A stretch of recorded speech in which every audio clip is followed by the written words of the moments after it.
নমস্কার বন্ধুরা, welcome to final স্টাডিতে সবাইকে ওয়েলকাম জানাই। তো আশা করি সকলেই ভালো আছো, ঠিক আছে। তো সামনে তোমাদের কিন্তু ভোট রয়েছে এবং বুঝতেই পারছো আপার প্রাইমারি একটা নোটিফিকেশন আসার কিন্তু প্রবল সম্ভাবনা কিন্তু রয়েছে, ঠিক আছে। সেহেতু অনেকেই কিন্তু বারবার প্রশ্ন তোমরা করছো, আমরা যে রিসেন্টলি একটা ভিডিও দিয়েছিলাম, ঠিক আছে। প্রাইমারি যেমন তোমার ইন্টারভিউয়ের একটা মানে তোমরা ধারণা করে চলতে পারো যে ইন্টারভিউ নোটিফিকেশন ভোটের আগেই তোমার আসবে, ঠিক আছে। সেই রকম আপার প্রাইমারি একটা নোটিফিকেশন আসবে এবং পরীক্ষা কিন্তু হওয়ার পসিবিলিটি কিন্তু আসে। তো অনেকে upper primary syllabus, upper primary যোগ্যতা এই সমস্ত কিছু নিয়ে প্রশ্ন করছিল। তো আজকের এই ভিডিওতে সমস্তটা কিন্তু আলোচনা করে দেবো। তো অবশ্যই ভিডিওটা শেষ পর্যন্ত দেখো, ঠিক আছে। তো প্রাইমারিতে কি কি আসে, ঠিক আছে, তার যোগ্যতা, সিলেবাস আশা করি অনেকেরই ধারণা আছে, কিন্তু আপার প্রাইমারিতে অনেকেরই কিন্তু ধারণা নেই। তো অবশ্যই ভিডিওটা দেখো, ঠিক আছে। তো এই সিলেবাসটি পরীক্ষা তোমার বিগত বছরের যে প্রশ্নপত্র অনুসরণ করা হয়েছে, ঠিক আছে। এই যে সিলেবাসটি তোমাদের বানানো হয়েছে সেটা হচ্ছে তোমার যে বিগত বছরের যে প্রশ্নগুলো হয়েছে সেটা অনুকরণে কিন্তু বানানো, ঠিক আছে।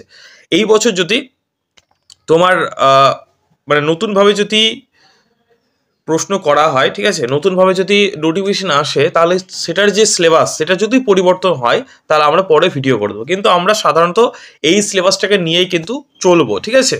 তো দেখো, এটাতে শিক্ষাগত যোগ্যতা যেটা লাগবে সেটা হচ্ছে তোমার কমপক্ষে 50% নম্বর, ঠিক আছে, সহ স্নাতক পাস এবং সঙ্গে কিন্তু বিএড থাকতে হবে। ভালো করে বোঝার চেষ্টা করবে যে যাদের যাদের হচ্ছে তোমার 50% নাম্বার থাকতে হবে তোমাকে গ্র্যাজুয়েশনে, ঠিক আছে। গ্র্যাজুয়েশনে তোমাকে 50% নাম্বার তোমার থাকতে হবে এবং সাথে কিন্তু বিএড কিন্তু অবশ্যই করা কিন্তু থাকতে হবে।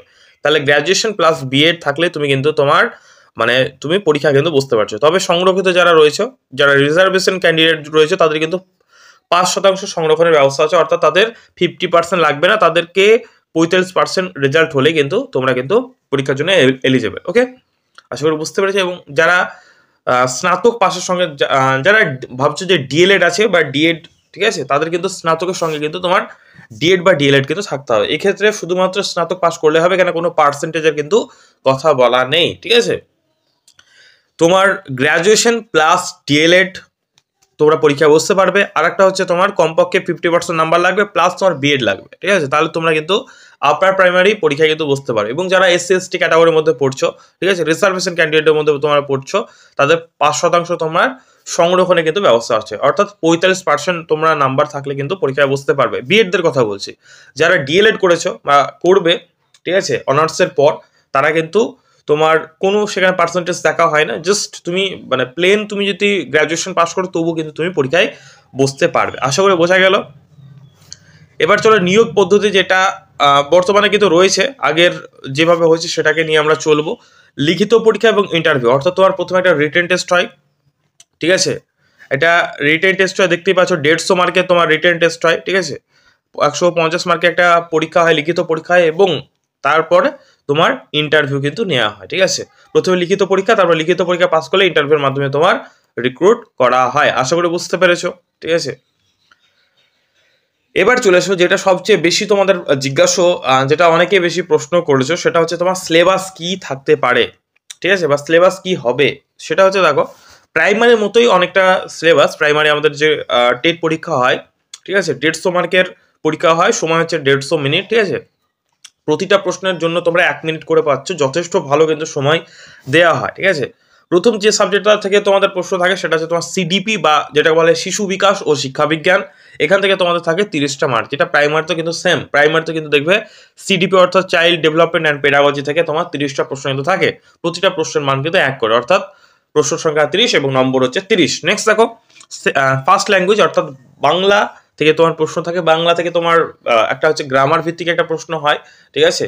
আর একটা হচ্ছে তোমার পেডাগজি থাকে, ঠিক আছে। টোটাল কিন্তু 15 + 15 সমান 30টা মার্ক কিন্তু থাকছে, ঠিক আছে। বাংলা গ্রামার সমস্তটাই কিন্তু, বোধ পরীক্ষণ সবকিছু কিন্তু থাকছে, কম্প্রিহেনশন, রিডিং কম্প্রিহেনশন সবকিছু থাকছে। এখান থেকে থাকছে 30 মার্ক। ওকে, নেক্সট দেখো দ্বিতীয় ভাষা অর্থাৎ সেকেন্ড ল্যাঙ্গুয়েজ, সেখানে হচ্ছে ইংলিশ বা ইংরেজি থেকে থাকছে 30 মার্ক। এটা অনেকটা প্রাইমারি টেটের একদম সেম সিলেবাস, মানে মোটামুটি বলতে পারো, মানে লেখার পরীক্ষার ধরনকে কিন্তু ফলো করে, ঠিক আছে। এখানেও কিন্তু তোমার 30টা কিন্তু মার্ক থাকছে। ওকে, নেক্সট এটা একটু বুঝতে হবে তোমাদের, যারা আর্টসের স্টুডেন্ট রয়েছে, অর্থাৎ যারা আর্টস নিয়ে পড়াশোনা করেছো এইচএসে, ঠিক আছে, 11-12-এ, তাদের ক্ষেত্রে আলাদা। আর যারা সায়েন্স ব্যাকগ্রাউন্ডের স্টুডেন্ট তাদের ক্ষেত্রে কিন্তু এখানে আলাদা হয়। কেমন আলাদা? যারা সায়েন্স নিয়ে পড়াশোনা করছে তাদের জন্য থাকে হচ্ছে গণিত ও বিজ্ঞান, ম্যাথ এবং সায়েন্স, ঠিক আছে, যারা সায়েন্সের স্টুডেন্ট, যারা এইচএস এ সায়েন্স ছিল তাদের ক্ষেত্রে। আর যারা এইচএস এ আর্টস নিয়ে পড়াশোনা করেছো, সমাজবিদ্যা, ঠিক আছে, তাদের ক্ষেত্রে থাকবে তোমার সমাজবিদ্যা, ঠিক আছে, তাদের ক্ষেত্রে থাকবে হচ্ছে সমাজবিদ্যা বা সোশ্যাল স্টাডিজ যেটাকে আমরা বলে থাকি। এটা থেকে টোটাল মার্ক থাকবে 60 মার্ক, ঠিক আছে। এবার যে ব্যাকগ্রাউন্ডের স্টুডেন্ট তারা কিন্তু সেটাই কিন্তু নিতে পারবে। এমন না যে তুমি আর্টসের স্টুডেন্ট, তুমি সায়েন্সটা চাইছো, কখনোই পাবে না, ঠিক আছে। তাহলে সায়েন্সের জন্য থাকছে, সায়েন্সের স্টুডেন্টের জন্য থাকছে গণিত এবং সায়েন্স, ঠিক আছে, বেসিক ম্যাথ থাকবে তোমার, অ্যারিথমেটিক, ঠিক আছে। আর হচ্ছে তোমার বিজ্ঞান থেকে থাকবে তোমার যেটা জেনারেল সায়েন্স যেটা হয়, ঠিক আছে।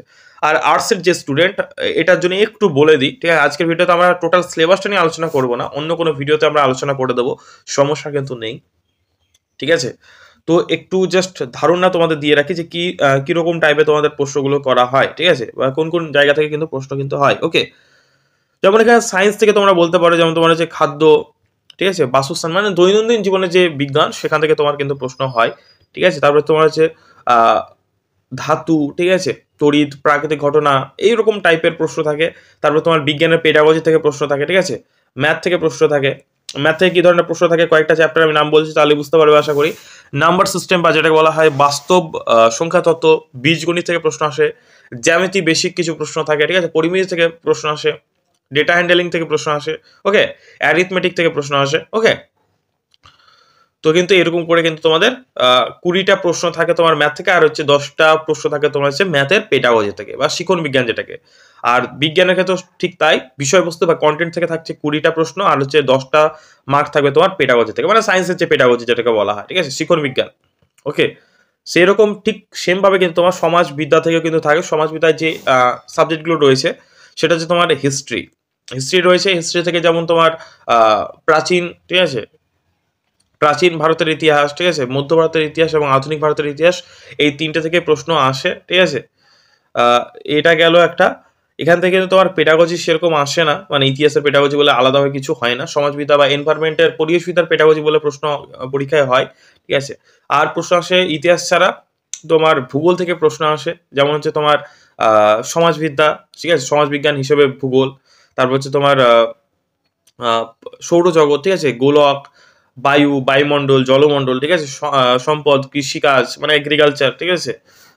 তারপর তোমার মানব পরিবেশ, জনবসতি, পরিবহন, যোগাযোগ ব্যবস্থা, এগুলো থেকে কিন্তু তোমার জিওগ্রাফি থেকে কিন্তু তোমার প্রশ্ন আসে, অর্থাৎ তোমার ফিজিক্যাল জিওগ্রাফি আর হচ্ছে তোমার ইন্ডিয়ান জিওগ্রাফি থেকে প্রশ্ন আসে। আর হচ্ছে তোমার সামাজিক, যেটা তোমার সমাজ বিজ্ঞান বলা হয় যেটাকে, বা রাজনৈতিক জীবন, যেমন তোমার হচ্ছে রাষ্ট্রবিজ্ঞান থেকে প্রশ্ন আসে, যেমন তোমার হচ্ছে তোমার সংবিধান, ঠিক আছে, সরকার, গণতন্ত্র, ঠিক আছে, বিচার ব্যবস্থা, সামাজিক ন্যায় বিচার, এগুলো থেকে কিন্তু প্রশ্ন আসে। আর হচ্ছে তোমার 20টা প্রশ্ন থাকে হচ্ছে শিক্ষা সম্বন্ধীয় বিষয়, মানে এক কথা পেডাগজির মধ্যে সেটা পড়ে যাচ্ছে, ঠিক আছে, মানে তোমার এডুকেশন থেকে প্রশ্নগুলো আসে। সামাজিক বিজ্ঞান, সমাজ, শ্রেণীকক্ষের প্রক্রিয়া সমূহ, প্রকল্প কর্ম, এগুলো থেকে কিন্তু তোমার প্রশ্ন কিন্তু থাকছে। তাহলে যারা সায়েন্সের ব্যাকগ্রাউন্ডের স্টুডেন্ট তারা গণিত এবং বিজ্ঞান, এবং যারা আর্টস ব্যাকগ্রাউন্ডের স্টুডেন্ট তারা তোমরা সমাজবিদ্যা নিয়ে তোমরা পরীক্ষা দেবে, ঠিক আছে। এখানে থেকে 60 তোমার প্রশ্ন হয়, ঠিক আছে, মানে 60 মার্কের প্রশ্ন হয়, 60টা প্রশ্ন, প্রতিটা প্রশ্নের মান 1 করে 60 মার্ক থাকছে, ঠিক আছে।